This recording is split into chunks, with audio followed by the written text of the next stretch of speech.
Hello students, मैं उदय सिंह एक बार फिर से आपके साथ हाजिर हूँ अपना नया टॉपिक लेकर। और आज मैं आपको पढ़ाने वाला हूँ हमारे एक महान उदारवादी नेता गोपाल कृष्ण गोखले के बारे में। देखिए, गोपाल कृष्ण गोखले एक वो नेता हैं जिनके बारे में दो प्रकार के विचार समाज में सदैव बने रहे हैं इनके समय में। एक तो ये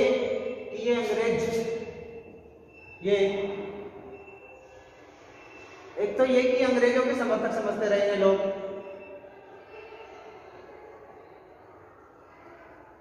समर्थक हैं। दूसरा ये अंग्रेज थे जो ये समझते थे कि यह छिपे हुए गद्दार हैं। ऐसा अंग्रेज सोचते थे, ठीक है। और हिंदुस्तानी समझते थे कि ये अंग्रेजों के समर्थक हैं। तो जो कांग्रेस के उग्रवादी धड़े के जो नेता थे वो जनरली इन्हें ऐसे कहते थे कि इनके अंदर कोई विल पावर नहीं है कि अंग्रेजों का डटकर मुकाबला कर सके या कड़े शब्दों में उनकी निंदा कर सके।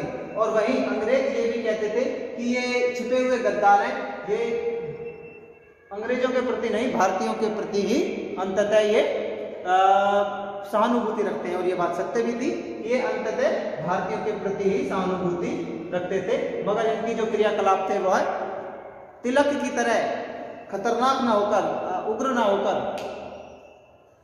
बिल्कुल उदार हुआ करते थे। ये संवैधानिक तरीकों में विश्वास करते थे, शांतिपूर्ण तरीकों में विश्वास करते थे। इसलिए ये कांग्रेस के 1885 से 1905 के नेताओं में गिने जाते हैं।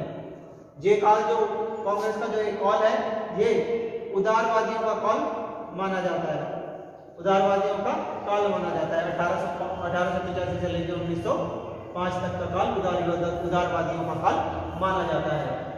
और ये इसी समय के नेता रहे हैं। इन्होंने 1905 में कांग्रेस की अध्यक्षता भी की थी, कांग्रेस के बनारस के अधिवेशन में, ठीक है। इनका जन्म 1866 को होता है।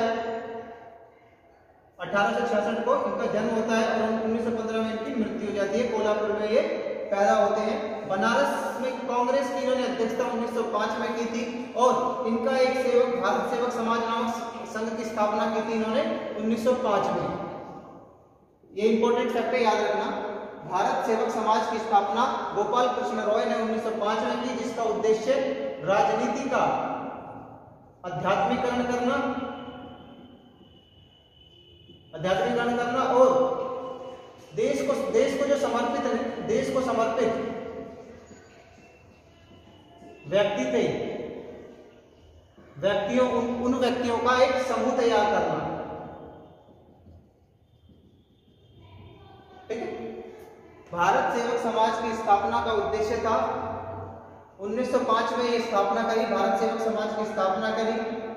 और इसका उद्देश्य था राजनीति का आध्यात्मिकरण करना और देश को समर्पित व्यक्तियों के समूह को तैयार करना। ये इसके दो उद्देश्य थे। इन्होंने 7 बार इंग्लैंड की यात्रा करी और ये बड़े उदारवादी नेता थे, ठीक है। इनका एक राजनीतिक वसीयतनामा भी प्रकाशित हुआ 1917 में। इस राजनीतिक वसीयतनामा में क्या लिखा हुआ था? 1909 का पार्लियामेंट सुधार अधिनियम किसी को पसंद नहीं आया, इंक्लूडिंग गोखले को ही पसंद नहीं आया। तो बंबई के जो गवर्नर थे वेलिंगटन, उन्होंने गोखले को एक योजना तैयार करने के लिए कहा, एक कानूनी एक विधायी योजना तैयार करने के लिए कहा। इस योजना का प्रकाशन 1917 में होता है। क्योंकि इनकी मृत्यु 1915 में हो गई थी, इसलिए इन्हें इस योजना को, जो योजना उन्होंने जो प्रकाशित हुई उनकी योजना 1917 में, उस योजना को क्या नाम दिया गया? गोखले का राजनीतिक वसीयतनामा। उसमें प्रांतीय सरकार यानी कि स्टेट गवर्नमेंट और केंद्र सरकार, प्रांत सरकार और केंद्र सरकार से संबंधित कुछ सुझाव थे जो किए जाने चाहिए थे। ये प्रकाशित हुए 1917 में, ठीक है।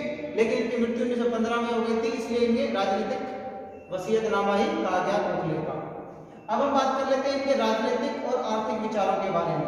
देखिए गोखले जो थे वो जितने ज्यादा इतिहास को जानते थे उससे कहीं ज्यादा अर्थशास्त्र के पंडित थे, अर्थशास्त्र के पंडित थे। तो उनके आर्थिक और राजनीतिक दो ही प्रकार के विचार हैं जो बहुत ज्यादा इंपॉर्टेंट है। उनके राजनीतिक विचारों में सबसे पहले तो ये गिना जाता है कि उनके जो राजनीतिक जो विचार हैं वो ब्रिटिश शासन के प्रति किस प्रकार के दृष्टिकोण को दर्शाते हैं। उनके विचार में ब्रिटिश जो शासन था वो भारत के लिए बहुत ही अच्छा था, भारतीयों के लिए ब्रिटिश शासन बहुत ही ज्यादा अच्छा था। भारतीय ब्रिटिश शासन से भारतीयों को बहुत फायदा हुआ है ऐसा वो मानते थे। उन्हें ब्रिटेन की या ब्रिटिशशिप की जो न्यायप्रियता थी उसमें भी बहुत ज्यादा विश्वास था। पहला तो ये कि वो ब्रिटिश शासन को भारतीयों के लिए बहुत ही अच्छा मानते थे। दूसरी बात ये कि वो ब्रिटेन की न्यायप्रियता में विश्वास भी रखते थे और वो ब्रिटेन के साम्राज्य के अंतर्गत शासन की कामना करते थे। जो ब्रिटेन था उसका जो ब्रिटेन का जो साम्राज्य था वो कहते थे कि हम ब्रिटेन के अंडर रहकर ही अच्छा शासन करेंगे। वो स्वतंत्रता की बात नहीं करते थे, वो ब्रिटेन के अंदर रहकर ही स्वशासन की बात करते थे। वो संवैधानिक साधनों में विश्वास रखते थे। वो ऐसा नहीं कि लड़ाई झगड़ा हड़ताल ऐसी कोई चीज नहीं। वो बहिष्कार को पसंद नहीं करते थे, यानी कि वह स्वदेशी के पक्ष में तो थे पर वह बहिष्कार के पक्ष में नहीं थे, विदेशी के बहिष्कार के पक्ष में नहीं थे। तो उनका जो तरीका था वह संवैधानिक ही हुआ करता था। वह स्वदेशी का तो समर्थन करते थे किंतु विदेशी वस्तुओं के बहिष्कार का समर्थन नहीं करते थे जैसे गांधी जी करते थे। राजनीति का वो अध्यात्मीकरण करना चाहते थे। जैसे मैंने बताया कि भारत सेवक समाज की स्थापना के लिए उसका एक उद्देश्य राजनीतिक अध्यात्मीकरण करना है, तो वह राजनीति का अध्यात्मीकरण भी करना चाहते थे। उनका एक और उद्देश्य था कि सांप्रदायिकता बनी रहे, हिंदू मुस्लिम भाई भाई वाला कॉन्सेप्ट बना रहे, इसमें कोई दरार ना पड़े, ऐसा उनका भी विश्वास था। इसके साथ साथ ही भारतीय राष्ट्रवाद के समर्थक व पोषक रहे हैं। ऐसा नहीं है कि वो अंग्रेजों के चापलूस थे, नहीं। अंततः चाहते तो वो ये थे कि भारत के लोगों को वो सभी अधिकार या वो सभी सहूलियतें मिले जो किसी भी एक देश के लोगों को मिलती हैं। और वो स्पेशली वो अधिकार चाहते थे जो इंग्लैंड ने अन्य अपनी साम्राज्यिक देशों में दे रखे थे, जैसे कि कनाडा, ऑस्ट्रेलिया, न्यूजीलैंड, ये इंग्लैंड के साम्राज्यवादी कॉलोनियां थी।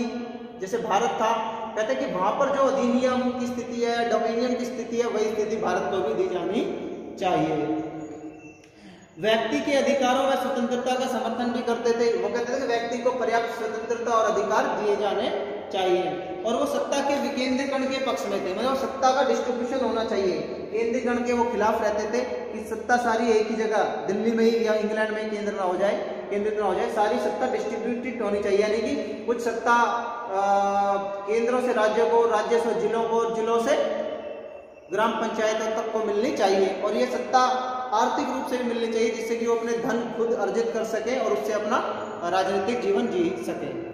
गोखले के राजनीतिक विचारों से ज्यादा उनके आर्थिक विचार महत्वपूर्ण है। क्यों? क्योंकि वो आर्थिक पक्ष पर बहुत ज्यादा जोर देते थे।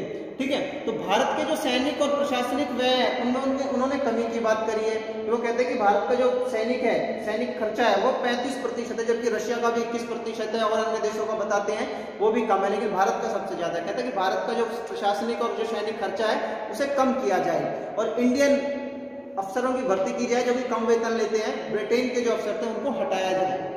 रेलों के विस्तार को प्राथमिकता देने का विरोध। कहते हैं कि रेल इतनी ज्यादा नहीं चलानी चाहिए। बोला रेल से नुकसान हो रहा है। रेल से क्या नुकसान हो रहा है? बोला रेल से ये नुकसान हो रहा है, पहले तो विदेशों से जो जो फैंसी माल आता है वो गांव तक जाता है, बिकता है, गांव का उद्योग नष्ट होता है। और गांव का जो कुछ कच्चा माल है उसे भरकर रेलों के माध्यम से जहाजों तक पहुंचाया जाता है, समुद्री जहाजों तक, यानी कि बंदरगाहों तक, और वहां से इंग्लैंड ले जाया जाता है। बोले रेल बहुत फायदा कर रही है इंग्लैंड को इस भारत का शोषण करने में, तो बोला कि इसलिए रेलों को नहीं चलाना चाहिए।